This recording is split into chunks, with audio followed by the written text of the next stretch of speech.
So welcome back for the next lecture of the engineering mechanics. In the last session, we had seen the problem related to the Lami's theorem, including the equilibrium of the rigid bodies. Okay. So today we are going to start for the new part from the same unit, that is the part of the friction. Then after friction we are going to have an conditions of equilibrium related to the friction, that is a moment, that is for the coplanar non-concurrent force system, how to find out the unknown quantities by using the conditions of equilibrium. That part we are going to cover, and after that we are going to start for the support reactions, etc, etc. Okay, support reactions of the beam, then loadings, types of the loadings, that part we are going to start. Okay, so firstly I would like to know about you about the friction. So I think we have discussed a lot about the friction. There's a part we have to go for once again. So can anybody will tell me what is meant by friction? Can anybody will tell me what is meant by a friction? What is a friction Opposed force? to the Opposing force to the motion. motion, Or the force which oppose to the motion Motion. of the body. motion, that is called as a friction. So frictional force is nothing but a force which is always used to oppose for the motion of the body. That motion may be the in the form of a sliding or a rotation, म्हणजे angular असेल किंवा linear velocity असेल. ह्या दोन्ही मोशनला जो force oppose करतो, म्हणजे ऑब्जेक्टला रोटेट होऊ देणार नाही किंवा स्लाइड होऊ देणार नाही, त्या फोर्सला आपण फ्रिक्शन फोर्स म्हणतो. मग फ्रिक्शन फोर्स हा कुठं जनरेट होतो, म्हणजे कोणत्या पॉइंटला असतो? Suppose that we have a block over here. Just a minute, I am considering the block, and this block is kept over the rough surface. Now no doubt that friction will be there if the surface is a rough, else the friction will not be there. So suppose that this is the block which is kept over this rough surface, and it is pulled by means of a force F. त्याला काय केलं, इथं दोरी लावलेली आहे, and through that string the force F is applied, and this block is getting moved towards the right hand side. So now my question is that in at which point or at where that friction force is going to act. इथं At असेल का रे top object and Contact. surface. Contact in place. Contact place or contact point, म्हणजे कुठं असणार आहे तो? Compulsory it will be there at this length, we can say तेवढ्या डायमेन्शन वरती तो ऍक्ट होणार आहे, बरोबर. म्हणजे तिथं काय होणार आहे, ऑब्जेक्ट हा सहजासहजी राईट साईडला खेचू दिला जाणार नाहीये. ओके, म्हणजे त्याला काय होईल, तिथं अपोज होईल. मग तो अपोज आहे, मोशन जी आहे ऑब्जेक्टची ती प्रोबॅबल मोशन या ठिकाणी राईट साईडला आहे. आणि फ्रिक्शनचा रोल काय आहे, तर मोशन होऊ द्यायची नाहीये, स्लाइड होऊ द्यायचं नाहीये. मग तो कोणत्या साईडला ऍक्ट होईल रे? Left side. It will act towards the left hand side. So this is the frictional force Fr, which is acting in the direction opposite to the motion, or which is opposing for the motion. Here is a sliding, that is a linear motion, that is called as a friction. So friction कशामुळे येतं? मग friction इथं का act झालं नाहीये, इथंच का act झालं नाही, किंवा बॅक साईडला का फ्रिक्शन ऍक्ट झालं, इथंच का ऍक्ट झालं रे? ती कॉन्टॅक्ट मध्ये ना ऑब्जेक्ट सरफेसच्या. इथंही आहे, एअरच्या कॉन्टॅक्ट मध्येच आहे की नाही, एअरच्या कॉन्टॅक्ट मध्ये. इथं माझा प्रश्न कळाला का मला काय म्हणायचंय ते? माझा प्रश्न, कॉन्टॅक्टिंग सरफेसच्या ठिकाणी फ्रिक्शन फोर्स आला, पण कशामुळे आला? Rough surface.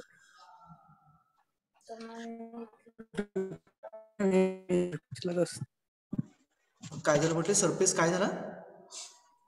रफ सरफेसमुळे. रफ सरफेसमुळे झाला. या दोघांच्या मधला जो कॉन्टॅक्टिंग सरफेस जो आहे तो रफ आहे असं आपण म्हटलं. म्हणजेच काय झालं की इथं जे मायन्युटली प्रोजेक्टिंग पार्टिकल असणार आहेत, या सरफेसवरचे असतील किंवा या ऑब्जेक्टच्या लोअर सरफेसवरचे असतील, अशा टाईपचे, ते काय होतात, एकमेकांमध्ये एम्बेडेड होतात, पॅक होतात असे. त्याच्यामुळे काय होतं की ऑब्जेक्ट बरोबर हा तिथं असं पॅक होऊन जातो. त्याच्यामुळे काय होतं की सहजासहजी ऑब्जेक्ट हा स्लाइड होत नाही. It means that the resistance to the motion offered by the minutely projecting particles over the surfaces is nothing but the friction. बायला रुमाल द्या की धुवायला. म्हणजे एक्झॅक्टली आपण फ्रिक्शन गटाला आले. म्हणजे फ्रिक्शन म्हणजे काय म्हणणार आहे तर exactly that friction is nothing but the opposite force to the motion offered by the minutely projecting particles over the contacting surfaces. दोन ऑब्जेक्टच्या कॉन्टॅक्टिंग सरफेसमध्ये किंवा त्या सरफेसेसवरती जे मायन्युटली प्रोजेक्टिंग पार्टिकल असणार त्यांच्यामुळे जो रफनेस तयार होतो त्या रफनेसमुळे ऑब्जेक्टच्या होणाऱ्या मोशनला अडथळा येतो आणि त्या अडथळ्याला आपण फ्रिक्शनल फोर्स असं म्हणतो. Generally in a broad sense we can say the friction used to act in a direction opposite to that of the motion. Generally आपण काय म्हणतो तर फ्रिक्शनल फोर्स हा नेहमी ऑब्जेक्टच्या मोशनच्या अपोजिट डिरेक्शनला ऍक्ट होतो आणि it's an obvious thing isn't it? Suppose that here we had an example of the linear motion.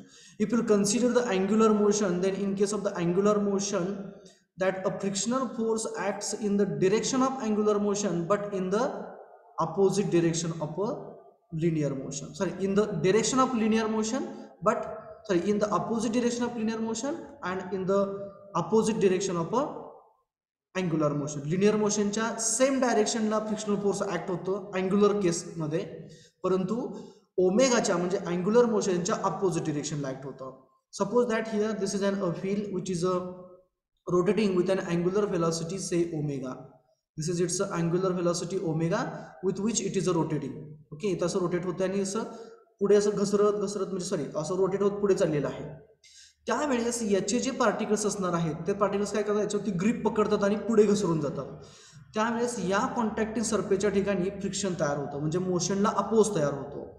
तो कसा असणार आहे तर ऑब्वियसली मोशन जे आहे तुमची अँग्युलर मोशन ती या डायरेक्शनला आहे म्हणजे इथला फ्रिक्शनल फोर्स हा बरोबर अँग्युलर मोशनच्या अपोजिट ऍक्ट होतो परंतु तो लिनियर मोशनच्या डायरेक्शनमध्ये राहतो. So here we are finding that in case of a rotation the frictional force acts in the direction of a linear motion. ज्यावेळेस ऑब्जेक्टचं रोटेशन होतं त्यावेळेस त्याची जी नेट डिस्प्लेसमेंट ज्या डायरेक्शनला होते त्या डायरेक्शनच्या किंवा त्याच डायरेक्शनमध्ये फ्रिक्शनल फोर्स ऍक्ट होतो. परंतु जर का आपण अँग्युलर मोशन बघितली तर अँग्युलर मोशनच्या पुन्हा एकदा तो अपोजिटच राहतो. So that's why we use to say in general that frictional force always acts in the direction opposite to the motion और in the direction opposite to the in the opposite sense in which the object tries to move. ज्या डायरेक्शनला object move होण्याचा प्रयत्न करतो त्या डिरेक्शनच्या बरोबर opposite सेन्सला तो frictional force हा आपला नेहमी ऍक्ट होतो. So this is the first point which I wanted to tell about. Okay, so this is about the friction for the sliding and this is for a rolling. So in case of a sliding we can say frictional force acts in the opposite direction of motion, whereas in case of a rolling, okay, in case of a rolling this frictional force acts in the same direction of a linear motion. बघा मी काय म्हणतो झेपते का बघा. रोलिंगच्या केसमध्ये frictional force हा linear मोशनच्या डायरेक्शनमध्ये आहे परंतु रोलिंगच्या केसमध्ये फ्रिक्शनल फोर्स हा अँग्युलर मोशनच्या अपोजिटच आहे. कळालं का? कळलं झेपलं का? So as per that the friction is classified into the two parts. त्याचे दोन टाइप पडतात. एक म्हणजे रोलिंग फ्रिक्शन आणि दुसरं म्हणजे स्लाइडिंग फ्रिक्शन. हे आहे ते आपलं स्लाइडिंग फ्रिक्शन आहे म्हणजे काय the frictional force experienced by a body when it slides over the another body. ज्यावेळेस एखादा ऑब्जेक्ट दुसऱ्या ऑब्जेक्टवरून घसरत जातो स्लाइड होत जातो त्यावेळेस त्या ऑब्जेक्टला जो काही रेझिस्टिव्ह फोर्स त्याने अनुभवला त्या रेझिस्टिव्ह फोर्सला म्हणजे मोशनच्या रजिस्टर करणारा फोर्स जो अनुभवला त्याने त्या रेझिस्टिव्ह फोर्सला आपण स्लायडिंग मधलं फ्रिक्शनल फोर्स असं म्हणतो.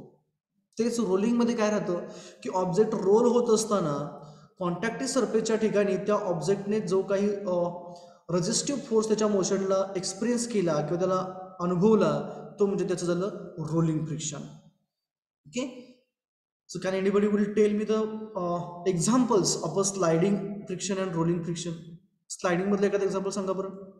असं जिथं फ्रिक्शनल फोर्स तुम्ही पाहिलेला असेल किंवा एखाद्या ऑब्जेक्टला येतो असं.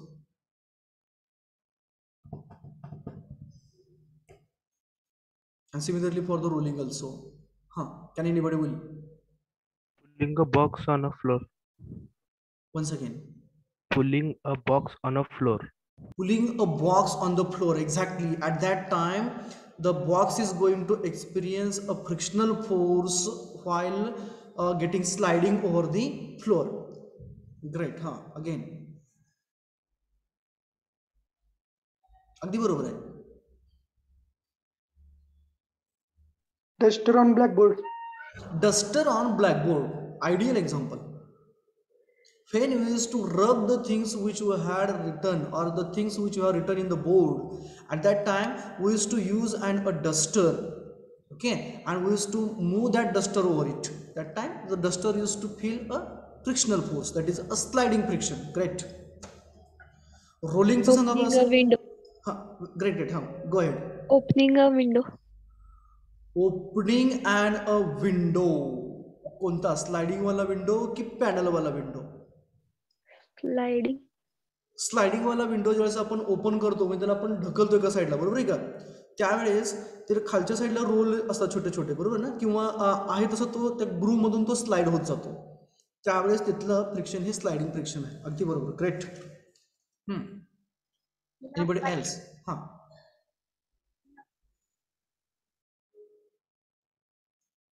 कुणीतरी काहीतरी सांगण्याचा प्रयत्न केला.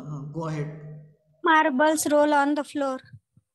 Marbles rolling on the floor. कोणाचं एक्झाम्पल सांगायचं तुम्हाला, स्लायडिंगचं की रोलिंगचं? रोलिंग. रोलिंगचं. बरोबर आहे, अगदी बरोबर आहे. ग्रेट. आणखी? Bicycle. Feel of a bicycle. बरोबर ना? Sir. Feel of a bicycle. Might be you had experienced that force. ज्या वेळेस आपण सायकल चालवतो, सायकल जर का आपण चांगल्या रस्त्याने चालवायला लागलो तर आपल्याला कमी एफर्ट लावावं लागतं सायकल पळवण्यासाठी, आणि ते सायकल ज्यावेळेस आपण खडबरीत रस्त्यावरून चालवतो त्यावेळेस आपल्याला जास्त एफर्ट लावावं लागतं सायकल चालवण्यासाठी. बरोबर की याच्या अगदी उलट असतं?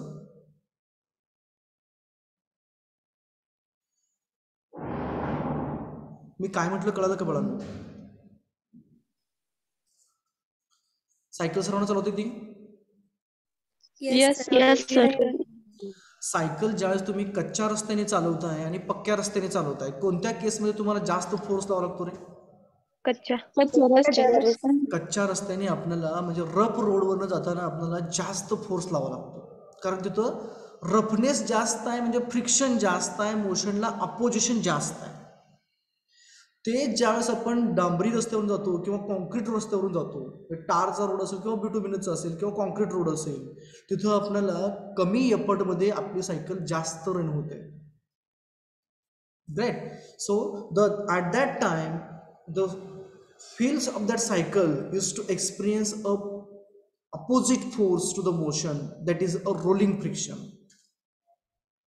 बोला आणखी. Travel bag with wheel. Travel. So travel bag with wheels just. Okay, right. Travel bag जर का चाकाची असेल, जर का ते आपण पुल करत असेल तर त्या व्हीलने एक्सपिरियन्स केलेला फोर्स जो आहे, रेजिस्टिव्ह फोर्स, तो म्हणजे रोलिंग फ्रिक्शन आहे. Great. Cart. Cart. Great. Cart मग ती बुलक कार्ट असेल किंवा आणखी कुठली असेल, घोडागाडी असेल किंवा बैलगाडी असेल. घोडागाडीला शक्यतो आपण टांगा म्हणतो, बरोबर ना? Yes. सो कोणतीही असेल ती ज्यावेळेस रोल होत, ती ज्यावेळेस पुढे जाते त्यावेळेस त्याचे जे व्हील असतं रोटेट होतात आणि ते रोडच्या ठिकाणी त्याला रेजिस्टिव्ह फोर्स तयार होतो, तो म्हणजे आपला रोलिंग फ्रिक्शन झाला. Got the idea about the friction? Yes, sir. Yes, sir. Then the next point in the same lines is about the coefficient of friction. Is anybody is knowing about coefficient of friction? माहिती आहे का coefficient of friction? Mu, which indicates the roughness or the smoothness or extent of the roughness or the smoothness of the surfaces. जेवढी म्यूची value जास्त तेवढा surface rough, जेवढी म्यूची value कमी तेवढा surface rough असतो. And generally it is derived from this equation as Fr is equals to mu into R. R is nothing but the normal reaction, Fr is a frictional force, whereas mu is a coefficient of friction, and we is to define mu as Fr by R, or the normal reaction N, we can say. So the mu, that is a coefficient of friction, is nothing but the ratio of the frictional force to the normal reaction. Come to this case. Here if you will generate the dotted x and y axis, then along the x axis we will have the force F, that is applied force F, we can say, and here along the y axis vertically upward, this will be our normal reaction R. Me normal reaction N म्हणणार नाही, मी R च म्हणणार आहे. We are going to assume as R. So the ratio of this frictional force Fr to the R, म्हणजे हे जे काय frictional force Fr आहे आणि जे नॉर्मल रिएक्शन R आहे, या दोघांचा जो रेशो राहतो त्या रेशोला कोएफिशिएंट ऑफ फ्रिक्शन म्यू असं म्हटलं जातं. ओके, जेवढी व्हॅल्यू R ची जास्त असेल, समजा मी थोडंसं वेगळ्या अनुषंगाने घेतो इथं, जेवढी व्हॅल्यू म्यू ची जास्त असेल तेवढा फ्रिक्शनल फोर्स जास्त असेल की कमी असेल रे? जास्त असणार. आणि व्हाईस वर्सा कंडिशन, बरोबर ना? येस म्हणजेच याचा अर्थ काय होतं की for a constant normal reaction R, normal reaction R म्हणजे किती असणार आहे? इथं W एवढी असणार आहे, बरोबर ना? Yes. बरोबर का? For a constant value of the R or the W, we can say the mu is a proportional to the Fr. Frictional force कशा बरोबर वाढणार आहे? म्यू बरोबर. म्यू म्हणजे काय आहे तर सरफेस किती रफ आहे किंवा किती स्मूथ आहे. The magnitude of the roughness or the smoothness of the surfaces is nothing but the coefficient of a friction mu, and it is nothing but the ratio of the frictional force to the normal reaction R. Maximum value of the mu is a 0.9999. It's never 1, or I would like to say that mu is always less than 1. Mu ची जी value राहते ती value नेहमी 1 पेक्षा कमी राहते. जास्तीत जास्त किती असणार? 0.999 पर्यंत पोहोचू शकते. But generally it's about a mu is generally 0.2 to the 0.3, 0.2 to 0.3 एवढा म्यू असतो. आता म्यू वाढला म्हणजे फ्रिक्शन वाढतोय असं आपण म्हटलं. फॉर सेम रिॲक्शन म्हणजे सेम डब्ल्यू, म्हणजेच इथे एक्झाम्पल आपलं कुठलं आलं? सायकलचं आलं. सायकलवरती आपण बसल्यानंतर ना आपलं आणि सायकलचं जे वेट असणार आहे ते सेम असणार आहे, कॉन्स्टंट असणार आहे. परंतु रोड बदलला, रोडचा टाईप बदलला की आपल्याला लावावं लागणारं एफर्ट बदलतंय, म्हणजेच Fr ची व्हॅल्यू बदलतीये. एफर्ट जास्त लावावं लागलं म्हणजेच काय की आपल्याला या रेजिस्टिव्ह फोर्सच्या ओव्हरकम येण्यासाठी लावावा लागणारा फोर्स हा जास्त लावावा लागला. की त्याचं व्हाईस वर्सा मिनिंग झालं, म्हणजे काय म्हणतो आपण टेक्निकल त्याचं मिनिंग झालं. म्हणजेच for a constant value of the weight or the R, we can say the mu is proportional to Fr. So that here we can say that friction and mu are independent of the R. त्याचं काही देणं घेणं नाही R बरोबर किंवा weight बरोबर. They are depends on the surface, they are dependent on the roughness or the smoothness of the surface. Frictional force असेल किंवा म्यू असेल, ते दोघं तो सरफेस किती रफ आहे, किती खरबरीत आहे किंवा किती स्मूथ आहे याच्यावरती डिपेंड आहे. नॉर्मल रिॲक्शन R किंवा W याच्याशी काही देणं घेणं नाही, कारण कॉन्स्टंट व्हॅल्यूला सुद्धा ते कमी जास्त होत आहे. ओके, सो नाव तर बऱ्याच वेळा काय होतं की इन जनरल आपण ज्यावेळेस फ्रिक्शन पाहतो त्यावेळेस की static friction, dynamic friction, limiting friction किंवा इम्पेंडिंग कंडिशन अशा येतात. मग तर डायनॅमिक फ्रिक्शन किंवा स्टॅटिक फ्रिक्शन म्हणजे काय राहतं तर suppose that for this particular object having a weight as a W, त्याचं वेट डब्ल्यू आहे आणि आपल्याला या ऑब्जेक्टला इकडं पुल करायचं आहे, फोर्स Fने आपल्याला राईट साईडला पुल करायचं आहे. तर साधारणतः किती फोर्स लावावा लागेल या ऑब्जेक्टला पुल करायला या साईडला? टेंटेटिव्हली म्हणजे टेक्निकली जर का म्हटलं आपण तर त्या फोर्स Fचं मॅग्निट्यूड किती असायला पाहिजे technically by looking towards this sketch in terms of F and F. Weight एवढं या ऑब्जेक्टला ते स्मूथ कंडिशनला झालं. जर का सरफेस तुमचा स्मूथ सरफेस असेल तर त्या केसमध्ये तो ऑब्जेक्ट पुल करण्यासाठी लावावा लागणारा फोर्स हा त्या ऑब्जेक्टच्या वेटपेक्षा जास्त पाहिजे, तेव्हाच तो ऑब्जेक्ट म्हणजे इनर्शिया ब्रेक करणार आणि ऑब्जेक्टला पुढे स्लाइड करणार. स्मूथ सरफेस असताना होतो. What about the rough surface? Weight plus W frictional force. greater than friction force. आता ज्यावेळेस आपण बऱ्याच वेळा तुम्ही कोणतं जरी बुक बघितलं तर तुम्हाला तिथं वेटचा कन्सर्न कुठेही येणार नाही आहे, कारण ते कॉन्स्टंट आहे. ते बदलणार आहे का ऑब्जेक्टचं वेट कधीतरी? पर्टिक्युलर मास असणाऱ्या ऑब्जेक्टचं म्हणजे 10 किलो मास आहे, त्याचं वेट कधी बदलेल का रे? म्हणजे 10 किलो म्हणजे 90.8 न्यूटन एवढं होणार, बरोबर का? 10 गुणिले 9.81, बरोबर ना? जाण करेक्ट? Yes, sir. हा, मग ते 90.81 न्यूटन जे वेट आहे ते कधी बदलेल का त्याचं रे नंतर ना? नाही. ते बदलत नाहीये, त्याच्यामुळे आपण वेटला कन्सिडरच करत नाही, म्हणजे ते इनर्शियामध्ये गेलं असं आपण अजून करतो. मग for that constant W we can say, तो इनर्शिया एवढा फोर्स लावावा लागेल, that's the different part we can say. मग त्या केसमध्ये आपल्याला डब्ल्यू कॉन्स्टंट पकडल्यानंतर ना रिलेशन जे राहतं इस्टॅब्लिश होतं ते फक्त आणि फक्त अप्लाइड फोर्स एफ आणि अपोजिंग फोर्स एफ आर म्हणजे फ्रिक्शन आणि एफ मध्ये रिलेशनशिप इस्टॅब्लिश होतं. मग फोर्स एफचं मॅग्निट्यूड त्या ऑब्जेक्टला पुल करण्यासाठी किंवा पुश करण्यासाठी किती असायला पाहिजे? फ्रिक्शन फोर्स एवढं ग्रेटर दॅन FR. एफचं मॅग्निट्यूड हे ग्रेटर दॅन एफ आर कोणीतरी म्हटलं किंवा इक्वल्स टू एफ आर आपण म्हटलं ते चालेल का रे? इक्वल असताना काय होईल रे? F is equals to F R असताना काय होईल? No translation. Slide. No translation will be there, but can we say that the object will be completely at the rest at that particular case, त्या कंडिशनला? ज्या वेळेस apply केलेल्या फोर्सचं magnitude हे frictional force F R एवढा असेल त्यावेळेस आपण असं शुअरली सांगू शकेल का की ऑब्जेक्ट हा रेस्टलाच आहे, Yes, sir.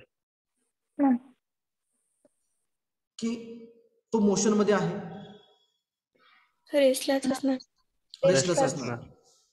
परंतु त्याच्यापेक्षा थोडं जरी व्हॅल्यू आपण एफची वाढवली एफ आर पेक्षा 0.0001 तर त्या केसमध्ये ऑब्जेक्ट काय होईल? Motion. मोशनमध्ये असेल. And that particular condition we is to say as an impending condition. त्या कंडिशनला आपण काय म्हणतो तर इम्पेंडिंग कंडिशन म्हणतो. म्हणजे साधारणतः आपण काय म्हणतो की in general the force F which is required to pull or push the object must be equal or greater than the applied force opposing force F R, but it has to be greater, not equal. F has to be greater than a frictional force, we can say, to have an motion in actual. But when F becomes equals to FR, at that time object used to be in an impending condition. I think in the basic lectures I have explained that with respect to that sketch. आठवते का F वाढला की FR वाढतो? Is you have remembered that? Frictional force on the y-axis, applied force on the x-axis. Then when we used to start the object to push or the pull, then frictional force also used to go on increasing and increasing in the same proportion as the applied force. And at a instant or when that F exactly becomes the FR, beyond that if you are going to increase the F, then suddenly frictional force used to drop and object used to be in a motion. Condition आठवते बघा, मी सांगितलं तुम्हाला ते बंद पडलेली car आपण ढकलतोय. सुरुवातीला आपल्याला कार जात नाही पुढे, 4-5 जण ढकलत असतो, पण कार मोशनमध्ये आली की अचानकपणे मोशनमध्ये जाते आणि आपण पुढे आपला तोल पुढे जातो. Are you remembering? Yes. ही जी कंडिशन आहे की ज्यावेळेस आपण पुढे जातो त्यावेळेस ती कार सडनली मोशनमध्ये येते. म्हणजेच काय होतं की तिथं फ्रिक्शनल फोर्स हा सडनली ड्रॉप होतो. कधी? ज्यावेळेस ऑब्जेक्ट सडनली मोशनमध्ये येतो. म्हणजे त्यावेळेस दोन्ही आपण असं म्हणू शकतो की इनर्शिया फोर्स ही ब्रेक झाला, म्हणजे डब्ल्यूचं मुळे जी इनर्शिया आली होती ग्रॅव्हिटीमुळे ती इनर्शिया ही ब्रेक होते. म्हणजे रेस्टमधनं ऑब्जेक्ट हा मोशनमध्ये आला आता. ओके. आणि नंतर ना ऑब्जेक्ट हा मोशन कंटिन्यू करणार, म्हणजे इनर्शिया त्याची पुन्हा मोशन कंटिन्यू करत असल्यामुळे सडनली फ्रिक्शनल फोर्स ड्रॉप होतो आणि ऑब्जेक्ट आपला मोशनमध्ये येतो. या साईडचा जो तुमचा फ्रिक्शन राहतो त्याला आपण डायनॅमिक कंडिशन म्हणतो. इकडचा राहतो त्याला आपण स्टॅटिक म्हणतो आणि इथली जी पोझिशन आहे त्या पोझिशनला आपण इम्पेंडिंग कंडिशन असं म्हणतो.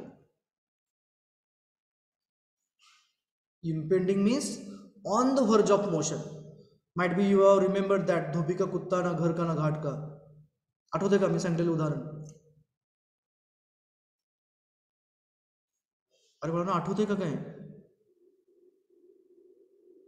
इथली जी कंडिशन आहे ऑब्जेक्टची ती म्हणजे इम्पेंडिंग आहे. म्हणजे ऑब्जेक्ट तो व्यवस्थित मोशनमध्येही नाही आहे आणि ऑब्जेक्ट तो व्यवस्थित रेस्टलाही नाही आहे.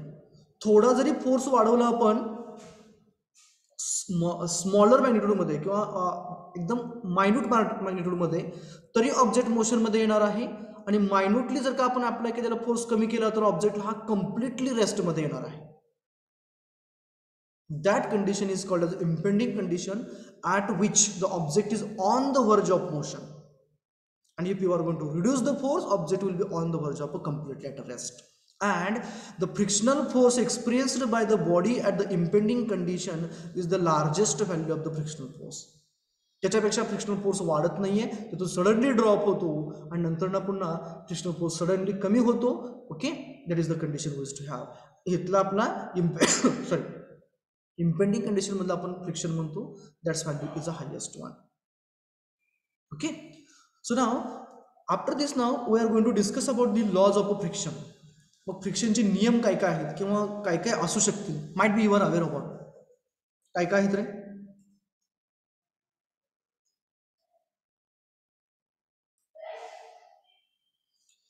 The laws are related to the whatever the sketches 1, 2, 3 I had drawn over here.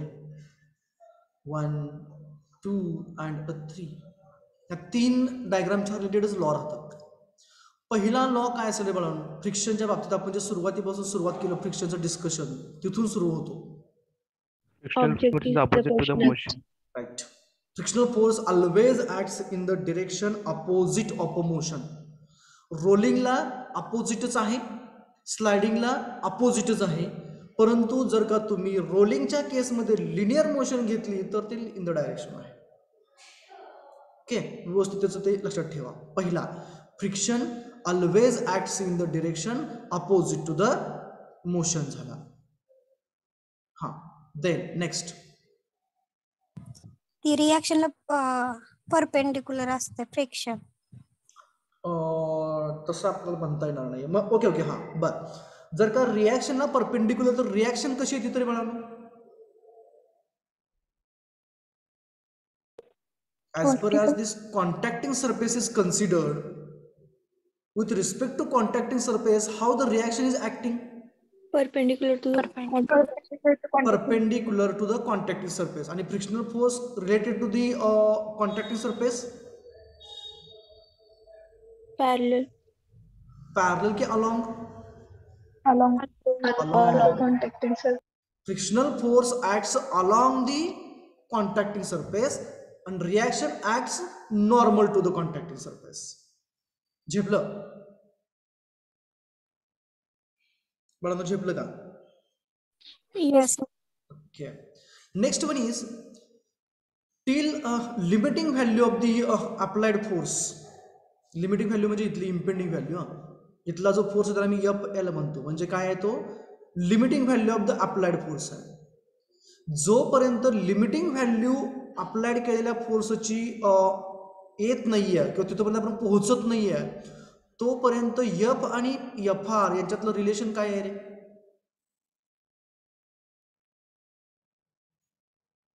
What is the relation between the applied force F and frictional force FR till reaching the limiting value? Both are equal. Both are equal. F वाढवलं की FR वाढतो की कमी होतोय? वाढतो. म्हणजे proportion त्याच्या दोघांतलं relation काय झालं? Directly proportional. Directly proportional.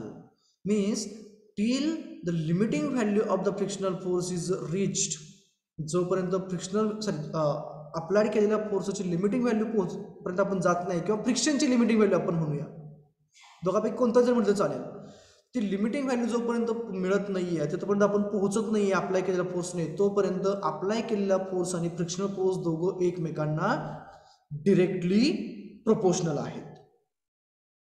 Okay. And at this particular condition limiting frictional force जो आपण म्हणणार आहे, ओके, त्या कंडिशनमध्ये frictional force F R bears a constant ratio with the normal reaction and that is called as a mu. तो म्हणजे काय झाला आपला, तर तो म्हणजे आपला coefficient of friction F R असा झाला. Okay. Next one, frictional force depend कोणावरती आहे?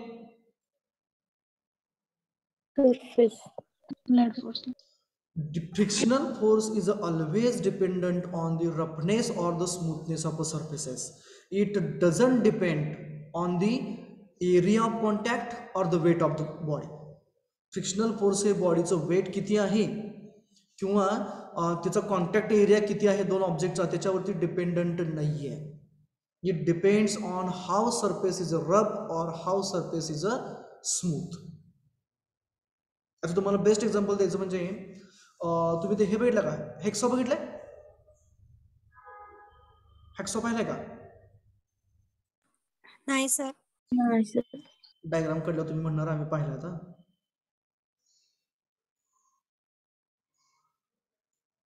या साईडला हँडल असते असं धरायला.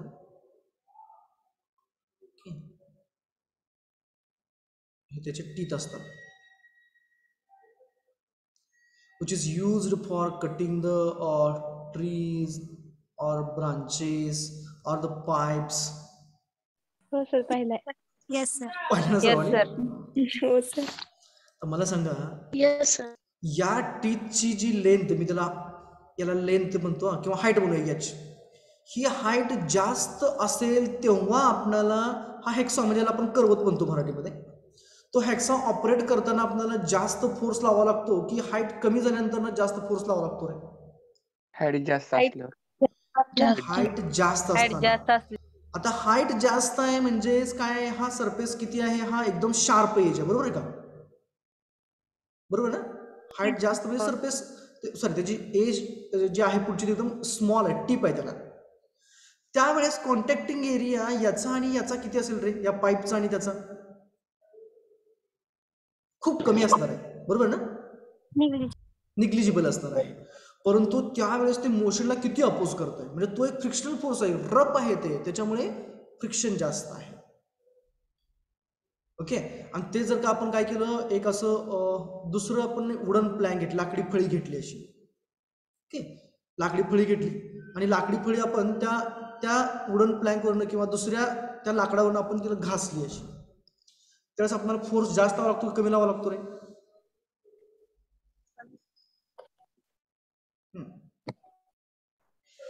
जनरल एक्झाम्पल्स आहेत, प्रॅक्टिकल आहेत. हा, कमी लावा लागतो. आता ज्यावेळेस आपण लाकडी फळी त्या फळीवरून घासतोय त्यावेळेस ऑब्व्हियसली ह्या दोघींमधला कॉन्टॅक्टिंग एरिया हा जास्त असणार आहे की नाही, परंतु फ्रिक्शनल फोर्स कमी होता. इथं कॉन्टॅक्ट सरफेस हा कमी होता परंतु फ्रिक्शन जास्त होता. So in general we used to say that the frictional force is independent on the area of contact. It depends on how surface is smooth or how surface is rough. जेवढा याचे teeth sharp असतील तेवढं friction जास्त होणार, जेवढे teeth याचे बोथट असणार तेवढं फ्रिक्शनल फोर्स हे कमी होणार. ओके. पुन्हा प्रश्न आला तो वेटचा. कर्वतीचं वेट, ह्या म्हणजे हॅक्सॉचं वेट आणि या वुडन प्लॅंकचं वेट दोन्ही सेम डायमेन्शनचे लेंथचे घेतले तर लाकडाचं ऑब्व्हियसली वेट जास्त असेल तिथं आणि त्या हॅक्सॉचं वेट कमी असेल. परंतु इथं आपल्याला फ्रिक्शनल फोर्स लाकडाच्या बाबतीमध्ये कमी आढळतो, इथं जास्त आढळतो. तर मी एक्झाम्पल त्या पद्धतीची घेतलेली आहे तिथं. So in general we used to say that it totally depends, friction totally depends on how smoothness और how roughness that object is having surface. त्या ऑब्जेक्टचा सरफेस किती रफ आहे किंवा किती स्मूथ आहे त्याच्यावरती ते पूर्णपणे डिपेंड आहे. It doesn't depend on the area of contact or the weight of the body. Okay, झिपलं का? Yes sir. तर पुढचा जो लॉ येतो तो या कंडिशन मधला येतो. तर इथंपर्यंत आपल्याला किती फोर्स लावा लागला रे? समजा इथंपर्यंत आपल्याला 10 न्यूटन एवढा फोर्स लावा लागला या ऑब्जेक्टला मोशन मध्ये आणण्यासाठी. त्याची मोशन मेंटेन करण्यासाठी आपल्याला किती फोर्स लावावा लागेल रे? इकडं या force Less than 10 Newton. Less than 10 Newton. लेस दॅन 10 न्यूटन. म्हणजेच ऑब्जेक्टला मोशन मध्ये आणण्यासाठी लागणारा फोर्स जो आहे त्याचं जे मॅग्निट्यूड आहे ते मॅग्निट्यूड नेहमी जास्त आहे. कशापेक्षा? तर त्या ऑब्जेक्टची मोशन मेंटेन करण्यापेक्षा. मी काय म्हटलं कळालं का बाळांनो? ऑब्जेक्टला मोशन मध्ये आणण्यासाठी जो लागणारा फोर्स आहे त्याची व्हॅल्यू नेहमी जास्त आहे. कशापेक्षा? त्या ऑब्जेक्टची मोशन मेंटेन करण्यापेक्षा. त्याच्यापैकी गाडी किती जण चालवते तरी? की सर्वांना येते? येते सर. सर्वांना येते. ओके. स्कूटी असेल किंवा गिअरवाली असेल किंवा 4 व्हीलर असेल, कोणतीही व्हेकल असेल, आपल्याला गाडी मोशन मध्ये आणताना म्हणजे किक मारून सुरू केल्यानंतर किंवा स्टार्टर केलं आपण, स्टार्ट केली गाडी आणि आपल्याला मूव्ह करायची, इंजिनला एफर्ट जास्त कधी लावावं लागतं रे? स्पीड मेंटेन करायला की सुरुवातीला मोशन मध्ये यायला? मोशन मध्ये यायला. सुरुवातीला मोशन मध्ये गाडी येण्यासाठी इंजिनला जास्त फोर्स लावावा लागतो. म्हणून नेहमी व्हेकल ही आपण बिगिनिंगला फर्स्ट सेकंड गिअरमध्ये चालवतो जिथं पॉवर जास्त डेव्हलप होते, आणि थर्ड फोर्थ गिअरमध्ये आपल्याला मोशन जास्त मिळते, पॉवर कमी मिळते. ओके, हे त्याचं पॅरलल एक्झाम्पल आहे. म्हणजे मला इथं काय सांगायचं होतं की force required to impart the motion is always greater than force required to maintain the motion. झेपलं का?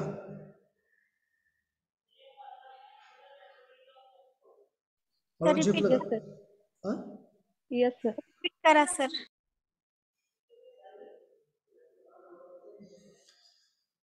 एखाद्या ऑब्जेक्टला मोशनमध्ये आणण्यासाठी लागणारा जो फोर्स आहे तो फोर्स हा नेहमी जास्त राहतो. कशापेक्षा? त्या ऑब्जेक्टची मोशन मेंटेन करण्यापेक्षा. समजा सर्वांनी प्रॅक्टिकल एक्झाम्पल करून बघायचा. एक दगड असा ठेवलेला, आपल्याला ढकलेला असा बघायचा, जास्त मोठा घ्यायचा नाही आहे. किंवा एखादी गाडी बघायची, आपल्या भावाला किंवा बहिणीला गाडीमध्ये बसवायचं, गाडी बंद करायची म्हणजे न्यूट्रलमध्ये आणायची, स्विच ऑन करायचं नाही आहे आणि आपण पाठीमागून ढकलायची गाडी, ती व्हेकल ढकलायची. ढकलताना तुम्हाला असा अनुभव येईल की गाडी मोशनमध्ये येईपर्यंत आपल्याला जास्त फोर्स लावावा लागतो. मोशनमध्ये येईपर्यंत समजा हा आपला 10 न्यूटन आहे, कधी रेस्टमधून मोशनमध्ये येईपर्यंत. परंतु तीच गाडी ज्यावेळेस मोशनमध्ये येते, समजा 1 मीटर पर सेकंदने ती पुढे धावायला सुरुवात करते, त्यावेळेस लावावा लागणारा जो फोर्स आहे, ती मोशन जे आहे 1 मीटर पर सेकंद ही मेंटेन करण्यासाठी तो लावावा लागणारा हा फोर्स हा 10 पेक्षा कमी, साधारणतः 5 ते 2 न्यूटन पर्यंत राहतो. तुम्ही सायकल चालवताना बऱ्याच वेळा बघितलं असेल, सायकलला सुरुवातीला मोशनमध्ये आणण्यासाठी आपल्याला पेडलवरती उभा राहावं लागतं. पूर्ण आपण खडं होऊन त्याच्यावरती असे स्ट्रेट उभा राहून आपण ते पेडल प्रेस करतो, सायकल मोशनमध्ये येते. नंतर ना पेडल नाही जरी प्रेस केला तरी सायकल पुढे पळते. अनुभवलंय? Yes sir. Yes sir. म्हणजेच त्या सायकलला मोशनमध्ये आणण्यासाठी लावावा लागणारा फोर्स हा greater than motion maintain. Right, greater than the force required to maintain the motion. Okay. परंतु ज्यावेळेस व्हेलॉसिटीज लो असतात त्यावेळेस जो काही आपला फ्रिक्शनल फोर्स आहे that is independent on the velocities of the body. Okay, independent राहतात कमी व्हेलॉसिटीज ना. परंतु मोशनमध्ये आणण्यासाठी लावणारा फोर्स जो आहे तो ऑब्व्हियसली मेंटेन करण्यासाठी लागणाऱ्या फोर्सपेक्षा जास्त आहे. म्हणजेच स्टॅटिक फ्रिक्शन जे आहे ते जास्त आहे कशापेक्षा? डायनॅमिक फ्रिक्शनपेक्षा. बघा, डायनॅमिक फ्रिक्शन इथंपर्यंतच आहे, स्टॅटिक फ्रिक्शन बियॉन्ड दॅट इथंपर्यंत आहे. झेपलं? Yes sir. Yes sir. Those are the laws of friction, types of friction, meaning of friction and coefficient of a friction. Okay, now we'll start for the new part of the friction, that is a angle of a friction. त्या फ्रिक्शनचा angle काय असेल बाळांनो? कशाला म्हणायचं angle of friction? Suppose that once again this is an object, एक box आहे. Okay, rough सरफेसवर ठेवलेला आहे आणि त्याला आपण फोर्स एफने इकडं पुल करतो, ओढतोय त्याला धरून असं इकडं आपण. त्या बिचाऱ्याचं काहीतरी वेट असेल W, व्हर्टिकली अपवर्ड ऍक्ट होईल ना, Vertically downward. Vertically downward act होईल त्याचं weight. This is the weight of the object acting vertically downward. So reaction will be perpendicular to the contacting surface and along the same line of action of the W. I am assuming it as a R. झेपते का बघा बाळांनो, झेपते ना? Yes, sir. Yes, sir. Okay.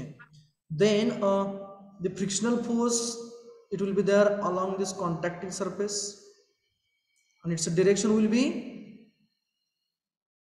Opposite to the applied opposite force. to the applied force or motion. म्हणजे राईटला की लेफ्टला? Left ला. लेफ्टला. So this is the direction of a frictional force Fr.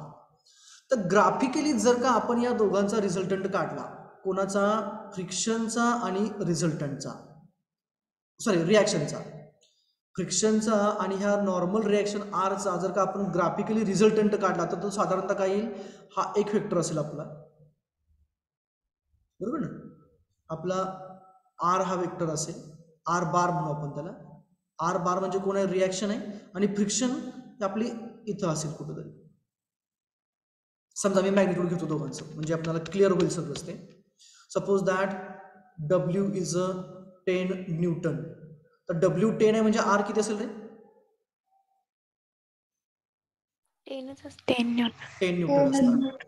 आपण असं अजूम करूया की F हा 20 न्यूटन आहे आणि फ्रिक्शन हा 10 न्यूटन आहे. मी असं अजूम करतोय ना, 10 न्यूटन आहे की 10 ऐवजी ना 5 न्यूटन घेतो मी फ्रिक्शनला. I would like to consider friction as a 5 Newton's.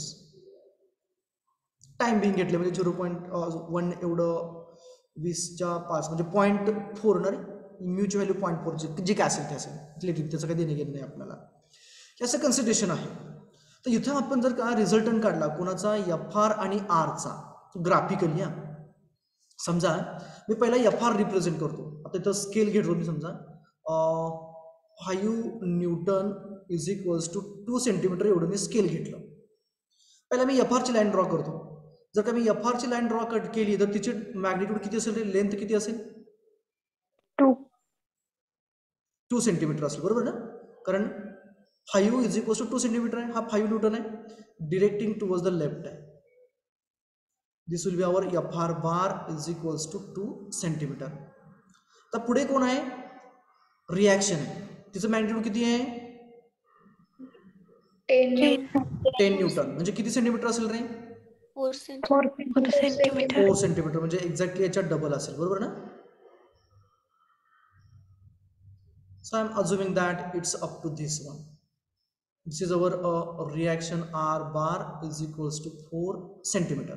Graphically केलं मी, दोघं जण होते, वन आफ्टर अनदर शो केले. त्यांचं रिझल्टंट रिॲक्शन कुठं असेल रे बाळांनो?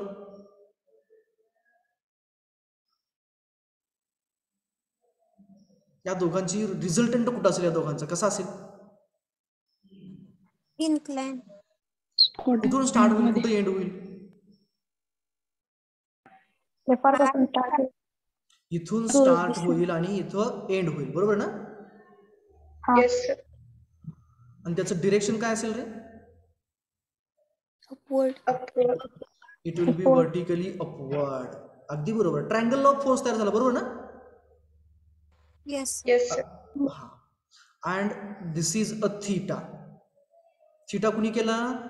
रिझल्टंट रिॲक्शनने. मी वाटल्यास याला साईडला लिहितो, इकडे माझ्याकडे स्पेस नाही आहे. हा थीटा हा अँगल आहे, कुणी केला? रिझल्टंट. रिझल्टंट रिॲक्शन कोणाकोणाची आहे? Fr आणि नॉर्मल रिॲक्शन आरची आहे. आणि हा जो अँगल थीटा आहे कोणाचा? Resultant रिॲक्शनचा.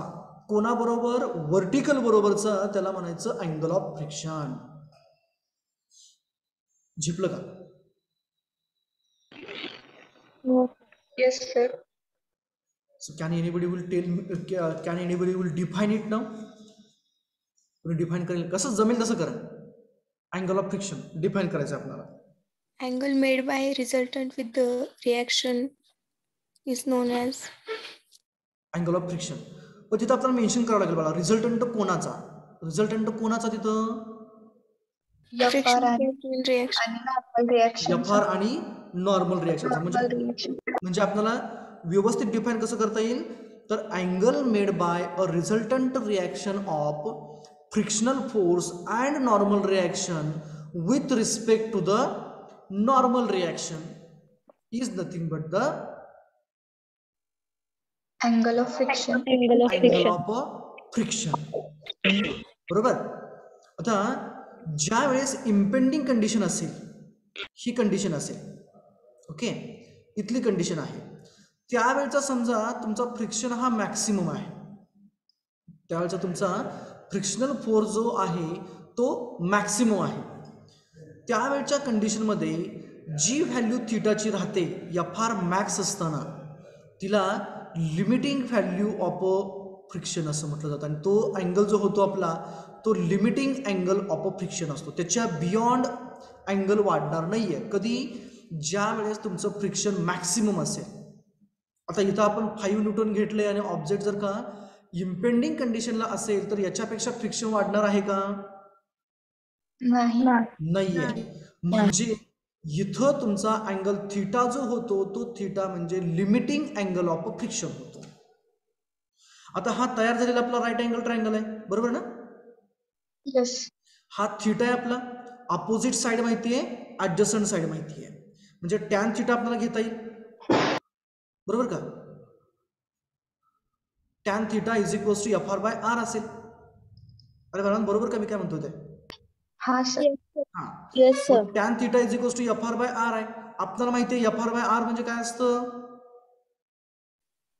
Coefficient of coefficient of friction. Coefficient of friction. That's all.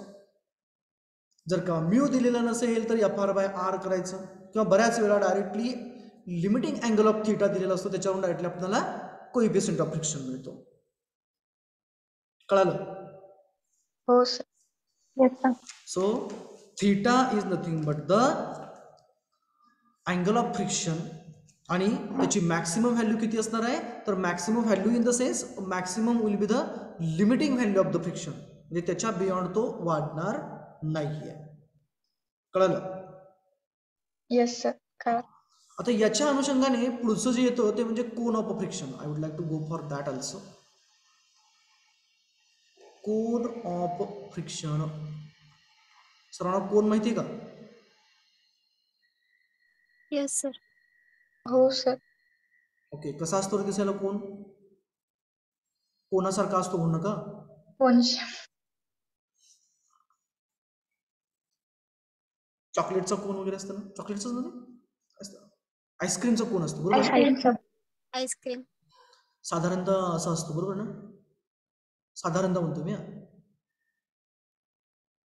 बरोबर का? हो Yes. सर. Yes, sir. आता सिमिलर काय होतं बघा इकडं. इथं ऑब्जेक्ट हा आपला इम्पेंडिंग कंडिशनला आहे आणि अप्लाय केलेला जो फोर्स आहे आपण तो त्याच्यापेक्षा वाढू शकत नाही. म्हणजे आपण ओढतोय त्या ऑब्जेक्टला धरून आणि तो ऑब्जेक्ट ओढत असताना आपण लावलेला फोर्स मॅक्सिमम लावतोय, परंतु ऑब्जेक्ट हा इम्पेंडिंग कंडिशनला आहे, म्हणजे लिमिटिंग कंडिशन आहे. त्याच्या बियॉन्ड थोडा जरी फोर्स लावला तरी ऑब्जेक्ट मोशनमध्ये येणार आहे, परंतु आपण त्याला आणू शकत नाही कारण लिमिटिंग कंडिशनमध्ये आहे. त्यावेळेस समजा हा दगड आहे असं आपण अजून करूया, ऑब्जेक्ट ऐवजी आपण काय अजून करू, त्याला तो स्टोन आहे.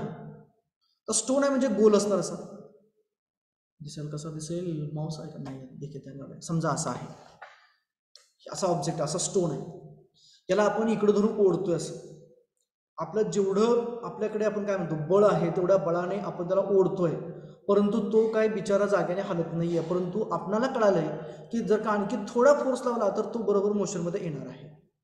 आपण ज्यावेळेस त्याला इकडं ओढू या साईडला, म्हणजे समजा कुठली कंडिशन आहे माझी, इकडच्या साईडची कंडिशन आहे, इकडं ओढला, त्यावेळेस आपला नॉर्मल रिॲक्शन R इथं असेल, फ्रिक्शनल फोर्स सॉरी हा तुमचा फ्रिक्शनल फोर्स FR असेल आणि तुमची रिझल्टंट रिॲक्शन R असेल, बरोबर ना? ही रिझल्टंट रिॲक्शन आहे कोणाची? FRची आणि Rची. हा अँगल थिटा आहे. कधी झाला? ज्यावेळेस तुम्ही राईटला ओढलं. सेकंड केसमध्ये बघा मी काय करतोय, तोच दगड आहे, तेच सर्व फोर्सेस आहेत. ही तुमची नॉर्मल रिॲक्शन आर आहे. अप्लाय केलेला फोर्स जो आहे तो इकडं आहे, इकडं ओढतोय. आता फ्रिक्शन कुठं असेल रे? राईट साईडला. फ्रिक्शन राईट साईडला असेल. आणि रिझल्टंट रिॲक्शन फ्रिक्शनची आणि आरची कोणत्या क्वाड्रंटमध्ये असेल? Third quadrant. थर्ड क्वाड्रंटमध्ये असेल. इथं असं असेल, बरोबर ना? Yes sir. Resultant reaction. आणि हा तिचा असेल अँगल थीटा आणि हे पुन्हा एकदा बेस तुमचा बरोबर फ्रिक्शन एवढा असेल. हे मी फक्त 2 साईडचं केलं. इकडच्या साईडला, पुढच्या साईडला लावला फ्रिक्शन फोर्स या साईडने तयार होणार, इकडच्या साईडला लावलं फ्रिक्शन फोर्स या साईडने होणार.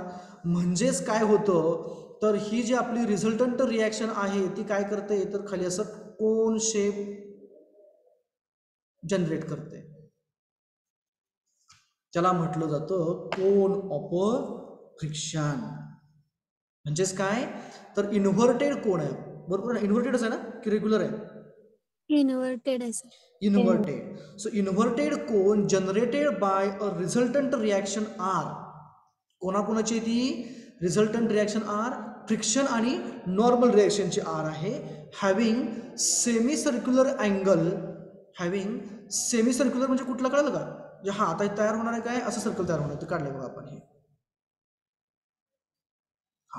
हा semi circular angle theta is equals to limiting angle alpha. म्हणजे तो थीटा किती पाहिजे आहे? लिमिटिंगला आपण बघितलं होतं, बरोबर आहे का? ज्या वेळेस रिझल्टंट रिॲक्शन आरने व्हर्टिकल बरोबर एक कोन व्हर्टिकल बरोबर लिमिटिंग अँगल केला आणि त्याने जो तयार केलेला इन्व्हर्टेड कोन आहे त्या इन्व्हर्टेड कोनला आपण कोन ऑफ फ्रिक्शन असं म्हणतो. कधीच्या कंडिशनला? लिमिटिंगच्या कंडिशनला. म्हणजे आपण काय करतो, प्रयत्न करतोय बाबा की इकडं हा दगड हलत नाहीये, मग आपण काय केलं फोर्स आपण इकडं लावला आणि इकडं ओढायला लागलो. आता त्यावेळेस तो दगड आपल्याला हल्ला नाहीये. पहिली रिझल्टंट रिॲक्शन या साईडने होती, तिचा लिमिटिंग अँगल अल्फा इकडं होता. नंतर ना आपण इकडं ओढायला लागलो, त्यावेळेस रिझल्टंट रिॲक्शन या साईडने होती, लिमिटिंग अँगल अल्फा होता व्हर्टिकल बरोबरचा. आणि हा बेसला काय जनरेट होतं हे तुमची एफ आर आहे, बरोबर का? म्हणजे हा बेसला तुमचा कोन जनरेट होतोय. आणि हा जो कोन जनरेट होतो ज्याचा semi circular angle limiting angle alpha असतो त्याला म्हटलं जातं कोन of friction. So by definition we can say that the inverted cone generated by a resultant of friction and a normal reaction having semicentral angle alpha with respect to the vertical is called as a cone of friction. झेपलं? Yes sir. झेपलं का बाबा सगळ्यांना? फक्त condition काय आहे इथं, theta हा कंपल्सरी लिमिटिंग पाहिजे आहे. हा जो थीटा आहे तो compulsory limiting angle of friction पाहिजे.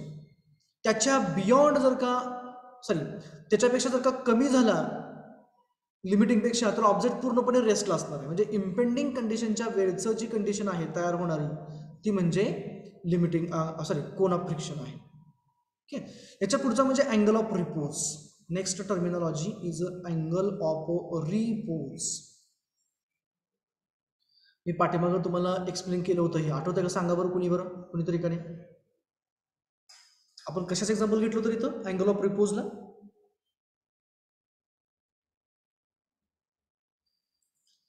आठवतंय का बघा? अँगल ऑफ रिपोजला धान्य काय करताना, पाकडताना की उफनताना?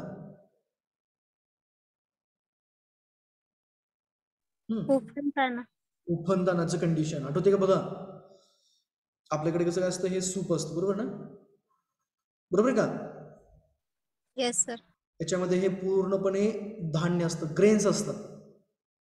तर ज्या वेळेस हे पूर्णपणे हॉरिझॉन्टल आहे त्यावेळेस याच्यामध्ये ग्रेन्स खाली पडतील का रे? धान्य खाली पडेल का याच्यातलं? नाही. मग एक कंडिशन अशी येते की आपण जर का याला टिल्ट करायला लागलो, हे जी त्याचा सरफेस होता त्या सुपाचा तो आपण टिल्ट केला असा.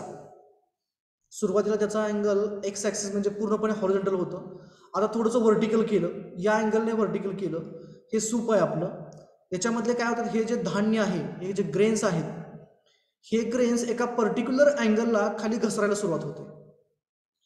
त्यावेळचा जो अँगल आहे थीटा, हा थीटा म्हणजे इथला थीटा, त्या प्लेनने केलेला कोणाबरोबर, हॉरिझॉन्टल बरोबर, तो अँगल म्हणजे अँगल ऑफ रिपोज. कधी त्याच्या बियॉन्ड जर का आपण जास्त ते सूप टिल्ट केलं तर धान्य पूर्णपणे खाली घसरून पडणार आहे.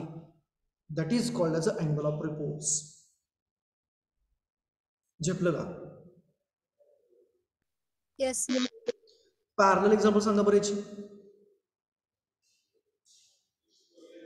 यासारखं आणखीन एखादं एक्झाम्पल सांगा बरं, parallel in the sense that